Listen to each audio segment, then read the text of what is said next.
the normalization, it will be affected, at least for this time. And we hope so this normalization finish. Because this is the real of the Israel. Cannot be a true friend for any state. Cannot be normalization in relation, in economic, in education, in security, cooperation.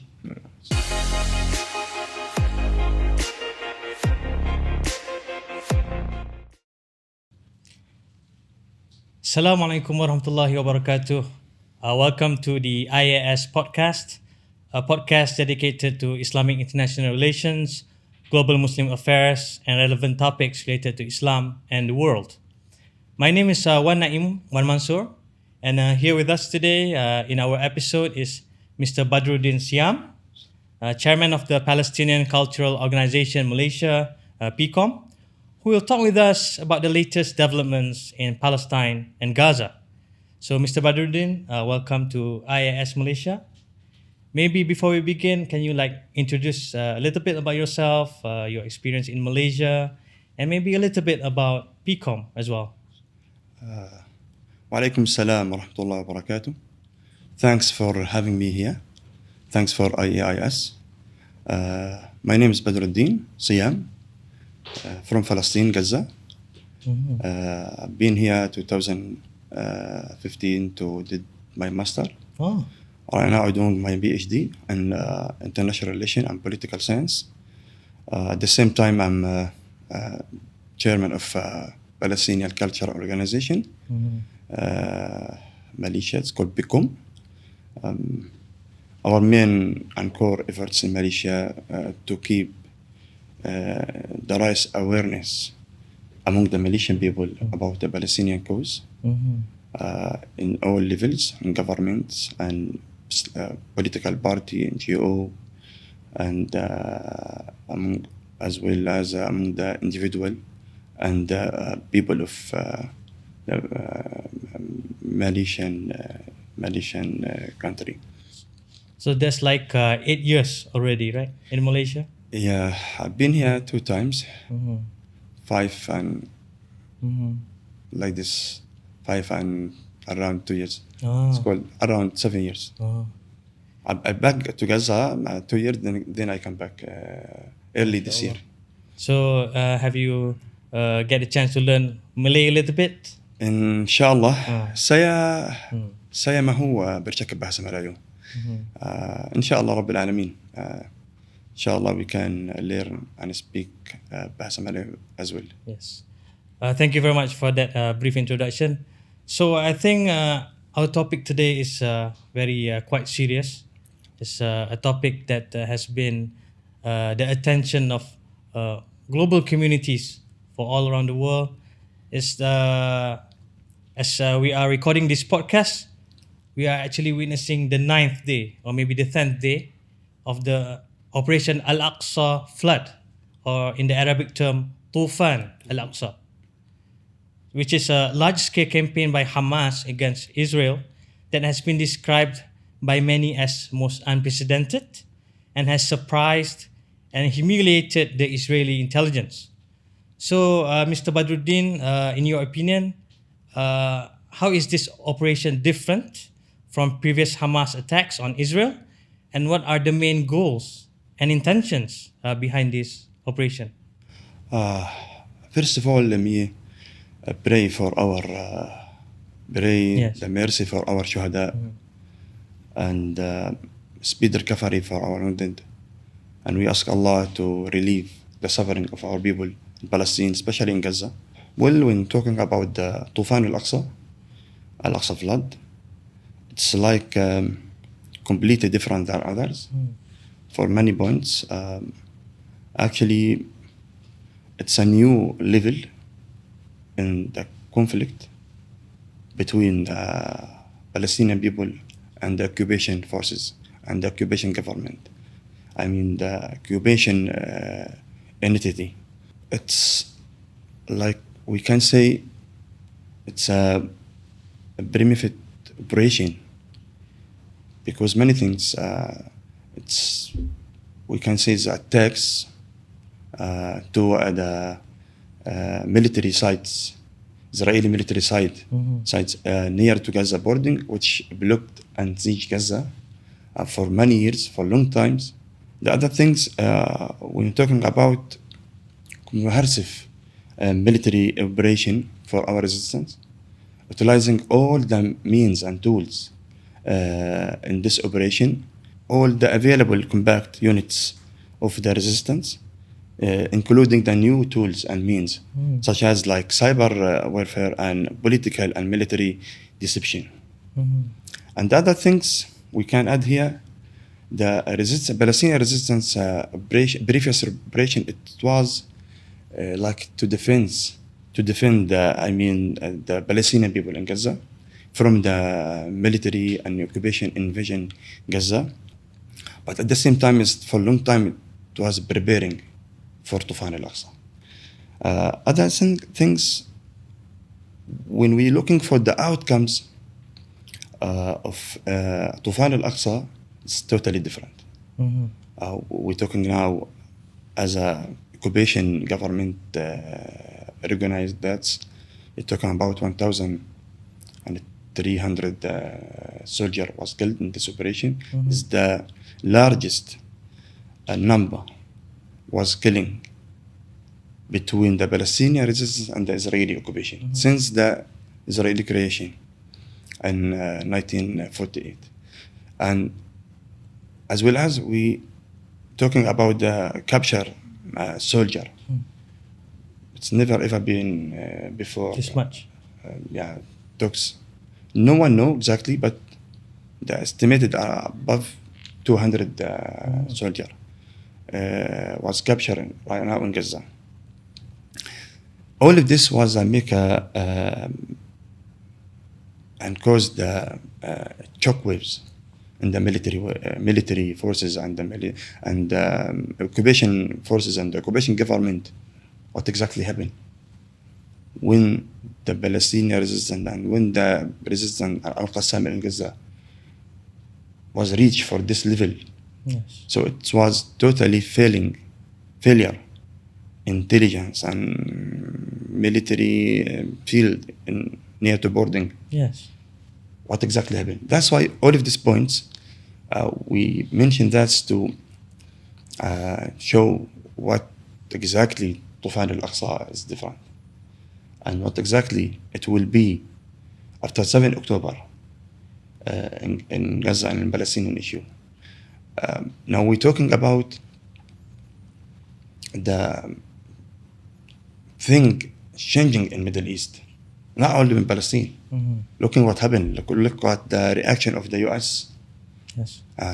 They send the troops, send the military aids to the occupation to keep them. And other things we can mention, Tufan Al-Aqsa, it's like reorganized the Israel occupation as a military base. Yes. For the Western country in Middle East. All of this, we can say, we face the new situation. We face the new level in the conflict. Yes, I think you mentioned a lot of very interesting points in your brief elaboration on the operation. But I think you also mentioned about deception and strategic military strategy. I think maybe in your opinion, how does Hamas manage to achieve this impressive feat, especially when Mossad and the Israeli intelligence are very well known? I mean, they have one of the best. I mean, based on the reputation, they have one of the best technology and the best intelligence agency in the world. I mean, they also recently relied on like artificial intelligence to spy, and I mean, but even with all this, Hamas managed to launch this impressive attack. So what do you think? Well, as I mentioned right now, all the available compact units was involved in this operation, especially cyber attacks. Cyber attacks. Yes. And for now, I think there are a big secret But we can say that this operation was preparing for a long time. Preparing was a big objective for the leader of the resistance, for the leader of Hamas, for the leader of Al-Qassam. It takes long time. It's make sabr for a long time. Sabar. Yeah. To preparing for this. Yes. To do the best to defend our people there. Still early to know what happened exactly. Yes. But it's we can make sure that it's make a shocking for the all levels Yes. in the occupation entity. And also, Mr. Badereddin, you also mentioned about the international response. How do you, the US is currently responding to the conflict by sending fleets and also by other countries. So maybe I think it's good to ask you about how do you assess the international response to the situation in Gaza and Israel, and do you think there is enough pressure on Israel to stop its aggression and halt its prolonged illegal settlements?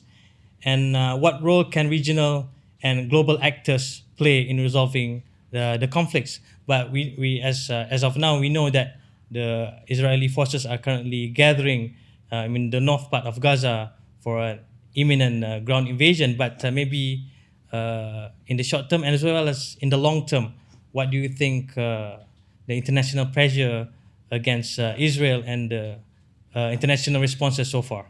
Let me add some things. It must add. Actually, if I remember, I mentioned that before, early this year, with the group's political leaders, Malaysian political leaders, about the situation in Palestine, in Al-Quds and West Bank and Gaza.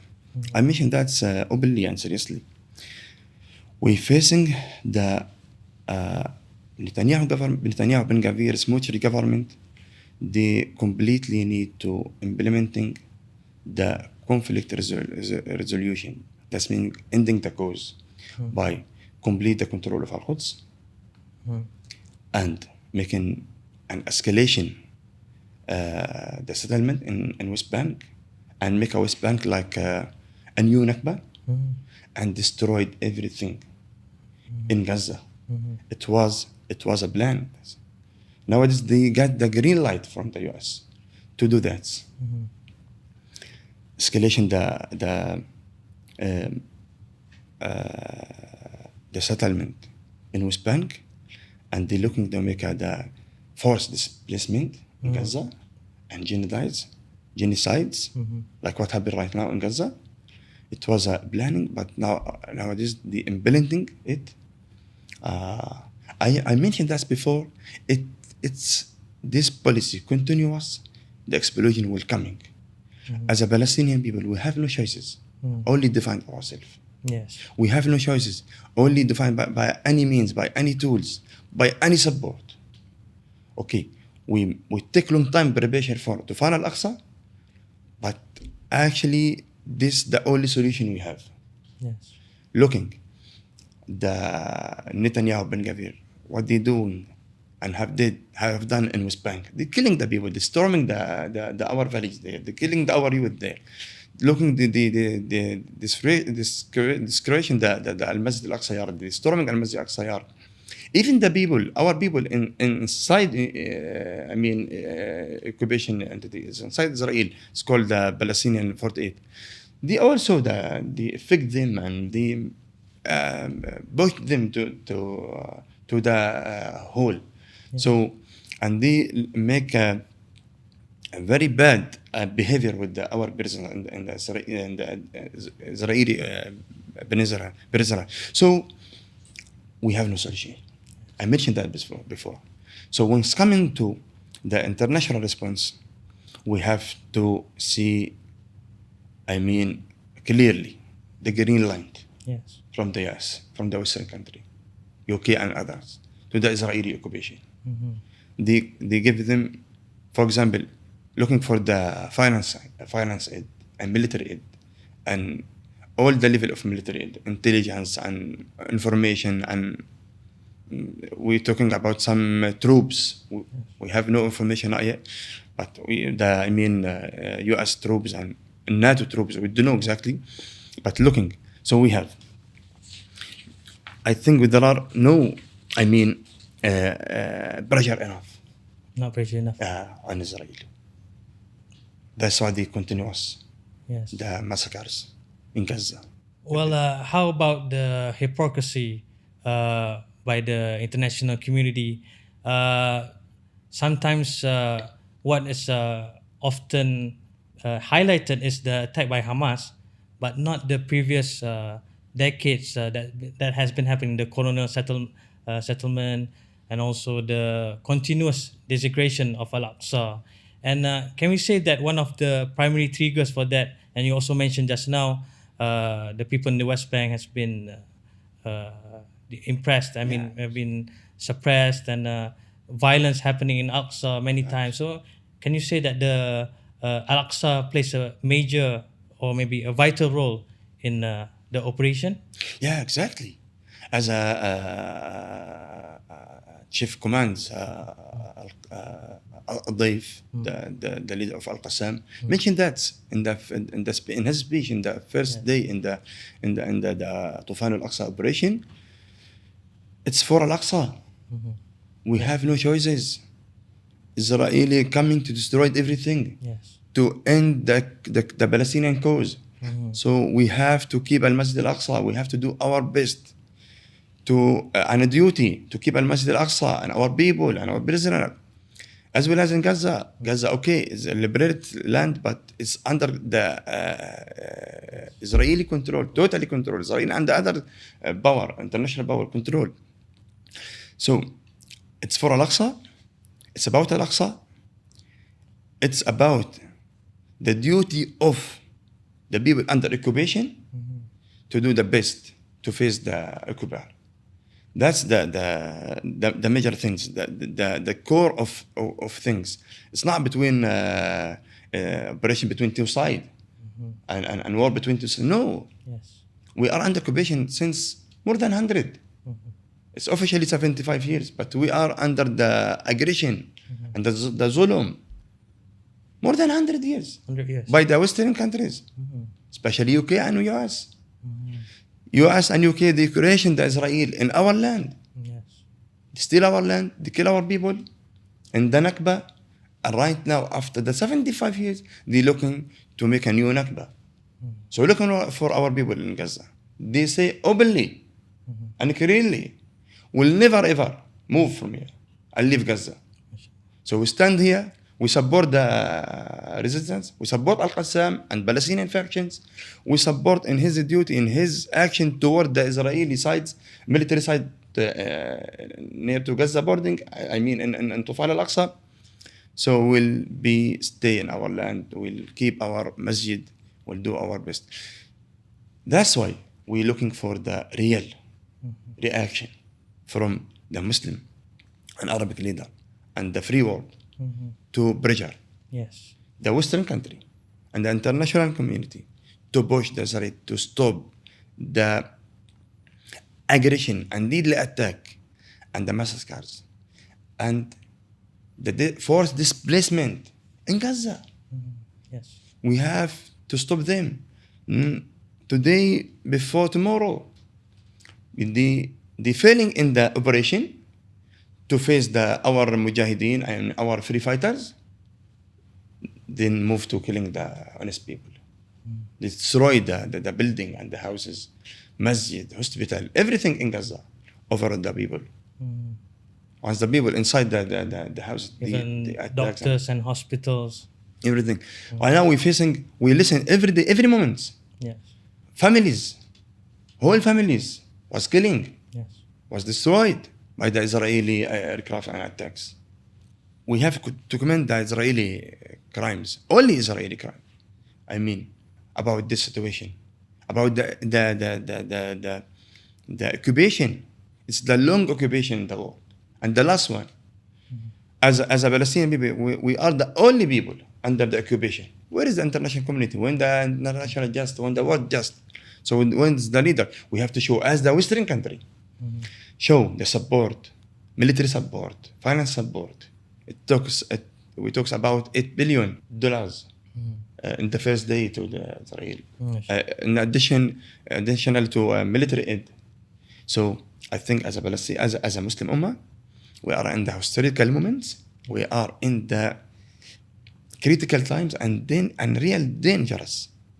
It's in Palestine. We have to move. We have to increase our efforts. We have to show our support, a real support, to stop this occupation behavior. Yes. So I think you mentioned about the Arab countries and all the Western support. I mean, so after all that has been happening, what do you think will happen to the normalization process that has been in full campaign by the Israeli government? Actually, this operation and the political objectives has done, maybe inshallah will affect it. That's the normalization. It show how much Israeli, not state, not the normal entity in the Middle East, not the normal people in the Middle East. They're the criminal people, state, criminal entity. So this operation, they will affect the normalization. Yes. They will stop the normalization. At least for in this period. Yeah. You know why? They show how much Israeli cannot give the protection. For the some Arab countries, they looking for that. Yeah.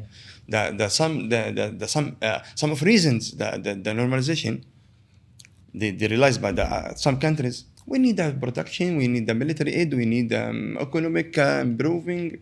So this operation show how much Israeli cannot be a normal state among our region.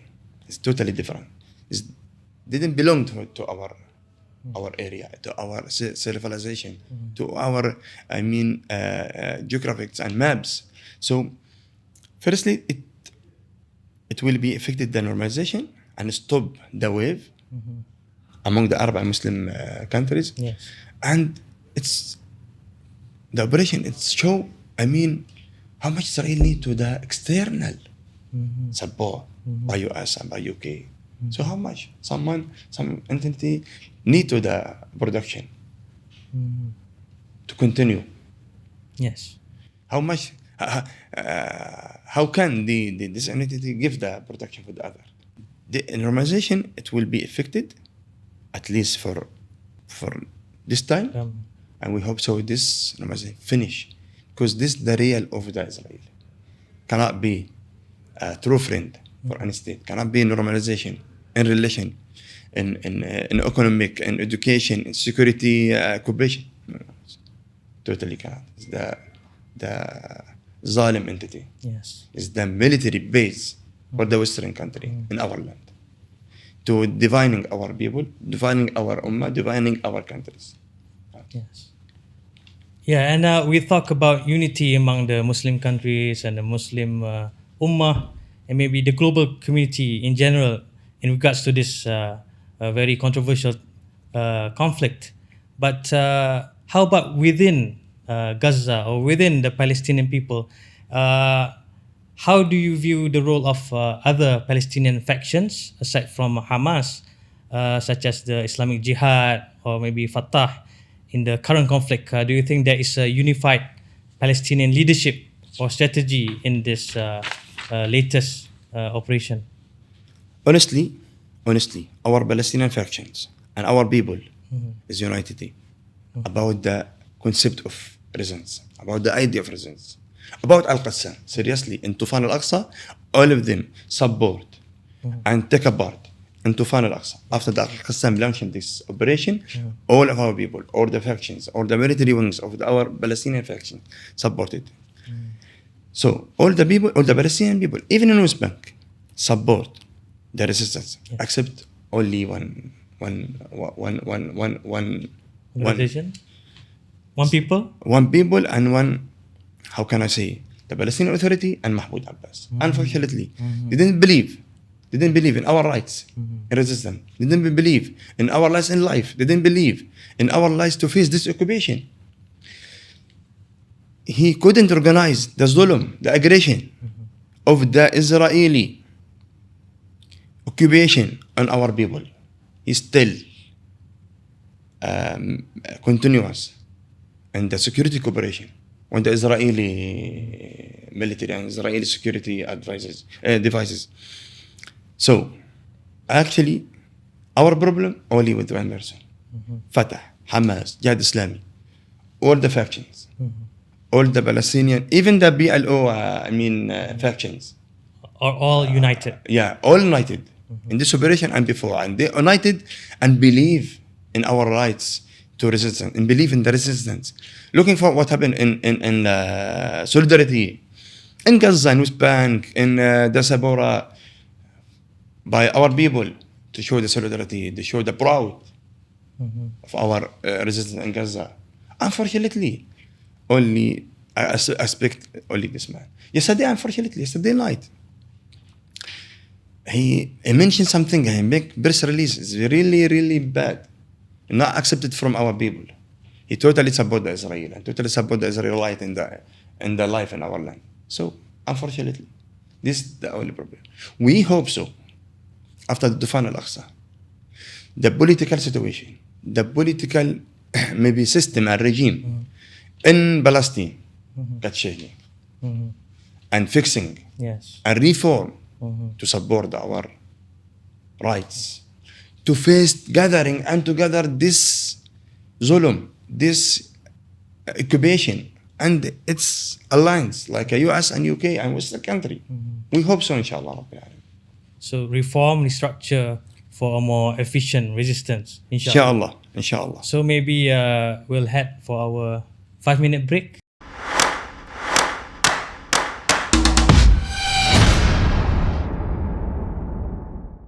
So welcome back to our IAIS podcast after the break.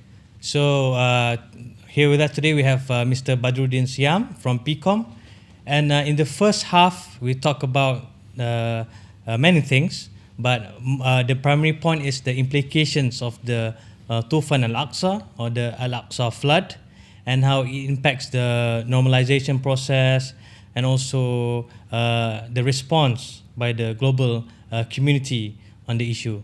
So for the next half of our podcast, maybe I would like to ask you about the two-state solutions and how the Tufan Al-Aqsa affects this maybe doctrine or maybe this approach. Thanks again. Well, when we talk about two-state solution, we have to mention that. We have to be clear. Actually, two-state solution was born died for many things. It's like a big lies from the Western countries and keep a time for the occupation and just negotiation, only for negotiation. It's like I said, it's a major lie that can't be realistically implementing. And Israeli didn't accept that and never ever accept it. Looking what the behavior, the Israeli occupation with the Palestinian Authority and some factions, they accept the two-state solution. And some countries accept that, the two-state solution. Looking at the behavior, they ignored, they abandoned all the agreements. And Oslo, peace agreement, and before that, they ignore that. They still the occupation in West Bank and blocked Gaza, and still occupation many neighborhoods in Al-Aqsa, and control the economic and control everything. There are no airport, port, nothing. There are no real estate with the Palestinian Authority. So Israeli didn't accept that. It's keeps the time to... Even officially, they don't accept that? Officially. Officially. They said, let's negotiate. Let's negotiate. Yes, negotiate, yes. Yes. Only negotiation for negotiation. But some of the leader of the occupation mentioned that we will negotiate for 20 years. It's happened. It's happening. So, from the Israeli side, will not accept. And the reality, they ignore everything. Yes. In our side, in our people's side, never ever accepted it. We're looking for our land. Yes. We're looking for liberate Al-Masjid Al-Aqsa, our holy masjid, our Ummah masjid, and our land. That's I mentioned. That's what the Hamas leader mentioned, and mentioned that during Al-Aqsa, Tufan Al-Aqsa. We need to liberate our land. We need a real estate. We need to retain and back to our cities and villages. Palestine is a very beautiful and very nice and very strategic location in the Middle East, in the Mediterranean Sea. So we need that. We can affect Israel if we get the real support from the Muslim Ummah. From the Muslim Ummah and from the free world, we can retain our land. We can free our land. We can liberate Al-Masjid Al-Aqsa. We can end the occupation. So, seriously, I hope so that no political one in Malaysia and others talk about two-state solution. It's a big lie. It's not a real solution. How can? Like what? Looking. If they believe in the two-state solution, why they attack Gaza? Yes. Why still the storming and West Bank cities and killing our people there? Why still control everything, every single thing in Al-Masjid Al-Aqsa? So, why they control over all the life by movement from in and out from Gaza and West Bank? For example, I'm from Gaza. Never ever I see Al-Quds. Yes. I mean, I didn't visit Al-Quds and Al-Masjid Al-Aqsa. You know why? Because under the occupation, siege. Where is the two-state solution? And it's not logical. Israel will not accept the huge capacity of the population for the people, Palestinian people in West Bank. That's meaning in the heart of the Israeli state, if there are two citizens. That's why this a failure project, this a big lie. Tufan Al-Aqsa, there are no solution with this occupation, only one way. Once they know and acknowledge the soldier killing in Operation Al-Aqsa, Tufan Al-Aqsa, it's Israeli soldier. This is from US, this is from Germany, this is from France, this is from UK, this is from Poland. Really? Is the real estate? Yes. Seriously? It's a real estate? If you are Israeli, why you do carry the two passport? Why you consider yourself an American? Yeah. Why the US say there are in the soldier killing above 100 American citizens? Really? Where is the state? This is not real estate. Really, it's not real estate. We have to organize that. We have to stop talking about the social solution.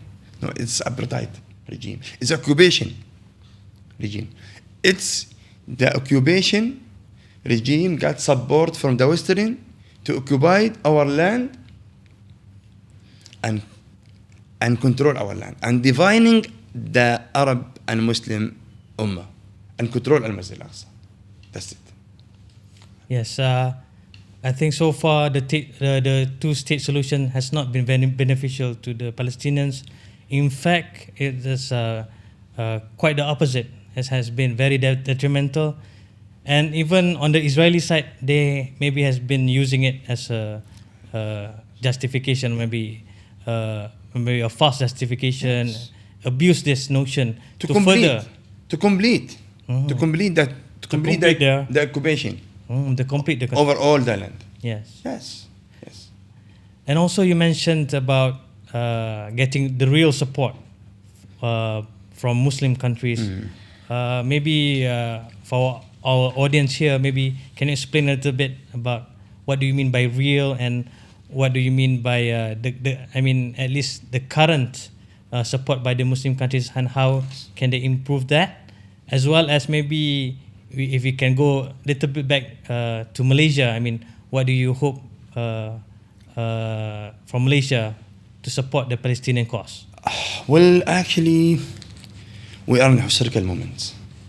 Really, we are in historical moments in the conflict with the occupation, with violence, aggression from the occupiers, and remarkable patience from our people, looking for our people, looking the patience there, looking the steadfastness there, looking the gathering, the unity about the resistance, looking, they talk openly, we will not leave Palestine, we will not leave Gaza, we will not accept the new Nakba.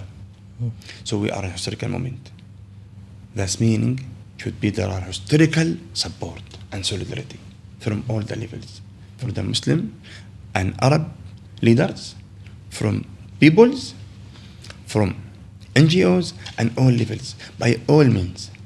Let's say some countries can support by real support, by finance aid, and military aid also. They have to do. Let's say some countries can support in media, in economic, in international community, in narrative war. Looking what Israeli occupation make a propaganda and fake news and fake about what happened in Tufan Al-Aqsa, and the media, Western media supported. So we have countering all the fake news, misinformation. We have to conversation with this media. So when we talk about Malaysia, as well as Malaysia as a true friend country to Palestinian issue, from the past until now, it's a historical time to show the real solidarity from the government, from the political level, from NGO, from people, by any tools. In media, I think our brother and sister in Malaysia, they got a good experience with media. They can face the fake and propaganda of Western and of occupation. We look on the real fund to our people there, to keep the people looking at the situation in the ground, really miserable. The implementing in north of Gaza forced displacement, and ask the people to move to Gaza and south of Gaza. So we have to support. We have to give the humanitarian aid. We have to calling for a humanitarian corridor to reach all the support, medicine, water, food, everything, to keep them there, to support them. So in the political level, I think we can calling for the international community to stop this aggression, call for urgent meetings in the international community, in IC, on UN, any international community, to stop this aggression. And in the ground, we have to solidarity by march, by rally. We have to show, we have to say we are in backs with the Palestinian people. You know why? Because the Palestinian people, they fight, they have on the Ummah. They facing the very, how can I say, very bad occupation, very bad government, very bad mentality. Behave on Ummah. So we have to support. We have to show the solidarity. Really nice. I hope also I can call by IAIS Podcast all the Malaysian brothers, all the Malaysian political parties, government, parliament, NGO, Jama'a, anyone can do anything. Please don't hesitate. We are in the historical moments. Please come and take a part and join the Palestinian people in this historical moment. If لا قدر الله, we let the Palestinian people there down, it will be shameful on us. But I believe that will, inshallah, Malaysian people and Muslim Ummah and Muslim leader will show the support, inshallah Rabbil Alameen, and give the support and solidarity to isolated Israel occupation, to say that, to mention that for the Western country, Israel is an isolated entity, cannot be a normal region. It's occupation. Must end this occupation and move out to the original citizen and state, as I mentioned right now. Get back to your countries, to US, to UK, to like this. Yes. So I think we have come to our last question for our episode. You've touched a little bit about this, but maybe if you can summarize, I mean, what are your hopes and future of Gaza and Palestine? And do you think there is a possibility of a lasting ceasefire or a political solution? And what are the main obstacles and opportunities for achieving peace and justice? Well, I have to mention that as a Palestinian people, we're waiting for a long time to end this occupation. We're waiting, as I mentioned, more than 55 years to end this occupation. We're still in our land. We still stand and fight there. So we hope it's a time to end this occupation. Once we talk about peace, there are no peace. There are no peace. If the occupation still occupies the Palestinian land, the holy land, the Al-Masjid Al-Aqsa, surely there are no peace. As a Palestinian, as a Palestinian people, we're looking to end this occupation and get and liberate our land, our Masjid Al-Aqsa, and build our real state as a Palestine state. Palestine is very deep in historical deep as a Palestine there for long time. So we need to get back it as a real state for our people, for our ummah, to stay peacefully in the very wonderful land and geographic and location, without occupation, without any Western intensity in our land. So that's I mentioned, if we can move a gathering as a one ummah, as a Muslim ummah, as a Arab ummah and Muslim ummah, in nowadays in this operation, we can do it. We can achieve it. We can end of this occupation. Inshallah Rabbil Alameen. So on that note, I think I would like to thank again Mr. Badereddin Seyam, who is the chairman of the Palestinian Cultural Organization Malaysia, PCOM, for being with us here today. So shukran jazilan. And I think it's worth repeating what Mr. Badereddin has said, that this is a historical moment for the global communities, and maybe specifically the Muslim Ummah, and each and any one of us as individuals to be on the right side of history and support justice and the Palestinian cause. So that's it for today. Thanks a lot for tuning in. If you like our podcast, please help us reach more listeners by sharing, liking, and giving us your feedback. See you in the next episode. Enlighten, empower, evolve. Thank you. Thank you so much.